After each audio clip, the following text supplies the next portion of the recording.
మనం ఇవాళ చేసుకోబోయేది కాళ్ళ కూర అండి. కాళ్ళు, ఆనియన్స్, పచ్చిమిర్చి, కొత్తిమీర, చింతపండు, పసుపు, గరం మసాలా, మటన్ మసాలా, ధనియా పౌడర్, అల్లం వెల్లుల్లి పేస్ట్, ఉప్పు, కారం.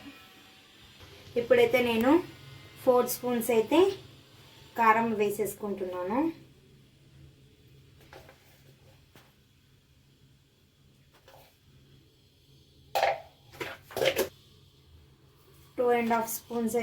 టూ స్పూన్స్ అయితే నేను సాల్ట్ వేసుకుంటున్నాను.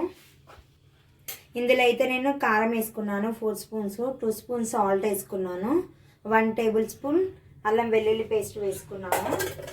ఇప్పుడు చూడండి, ధనియా పౌడర్, ఇక మటన్ మసాలా, గరం మసాలా, పసుపు, పెప్పర్ పౌడర్ స్పైసీ కోసం, ఇదిగోండి పచ్చిమిర్చి కూడా నేను దీంట్లో వేసుకొని కలిపేసుకుంటాను. తర్వాత వచ్చేసి ఆయిల్ వేసుకోవాలండి. ఆయిల్ వేసుకోవాలి. నేనైతే 1.2 టేబుల్ స్పూన్స్ ఆయిల్ అయితే వేసేసుకుంటా. ఇప్పుడైతే దీన్ని బాగా కలిపేసుకోవాలి. నేను ఇవి కాళ్ళు అయితే ముందుగానే కడిగి పెట్టుకున్నాను. ఏమంటారు, పసుపు ఉప్పు వేసి బాగా కడగాలండి కాళ్ళని. నేనైతే ఒక 3 టైమ్స్ 4 టైమ్స్ కడిగినాను. స్టవ్ పైన అయితే కుక్కర్ పెట్టేసుకున్నాండి. ఇప్పుడైతే ఆయిల్ వేసేసుకుందాము. ఒక 4 స్పూన్స్ అయితే వేసుకుంటున్నాను నేనైతే. ఇప్పుడైతే ఆనియన్స్ వేసుకుంటున్నాను.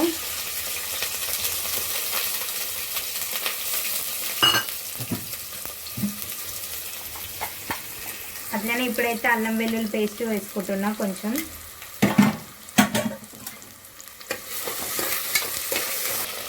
ఇప్పుడైతే ఆనియన్స్ అయితే కొంచెం సాఫ్ట్గా అయ్యేంత వరకు కుక్ చేసుకోవాలండి. ఇప్పుడైతే ఆనియన్స్ అయితే కుక్ అయినాయండి. ఇప్పుడు దీంట్లో వచ్చేసి మనం కాళ్ళు అయితే మ్యాగ్నేట్ చేసి పెట్టుకుంది అయితే ఇందులో కుక్కర్లో వేసేస్తున్నా నేనైతే.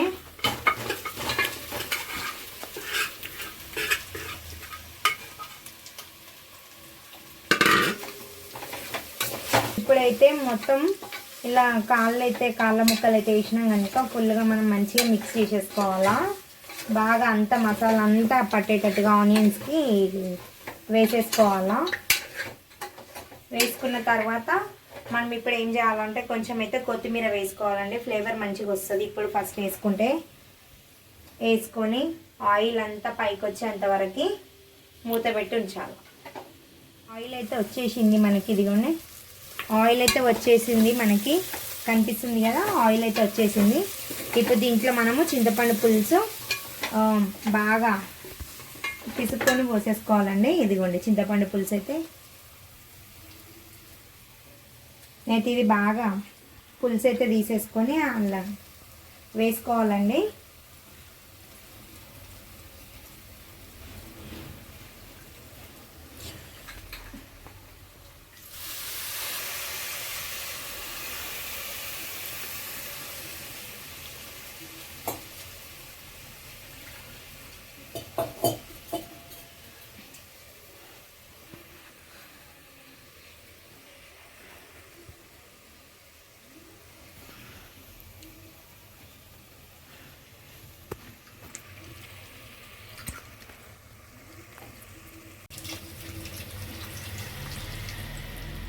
అయితే చింతపండు పులుసు అయితే పోసేసుకున్నాను ఇందులో.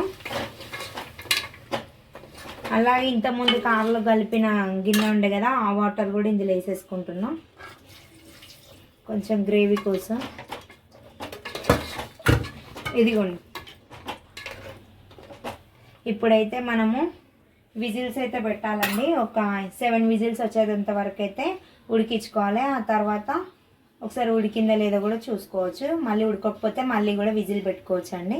ఇప్పుడైతే నేను మూత పెట్టేస్తాను. ఇంకా కర్రీ అయితే అయిపోయింది. ఇప్పుడైతే మూత తీసి చూసేసుకుందాం ఒకసారి.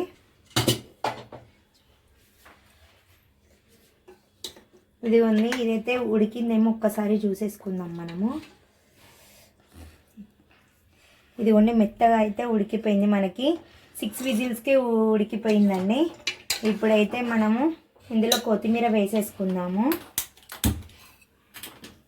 కర్రీ అయితే అయిపోయింది కనుక కొత్తిమీర అయితే వేసేసుకుందాము. Last final touch. ఇంకా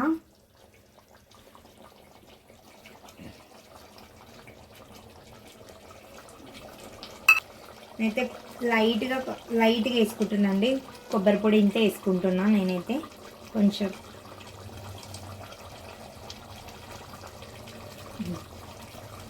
బాగా కలిపేసుకుందాము. కలిపేసుకొని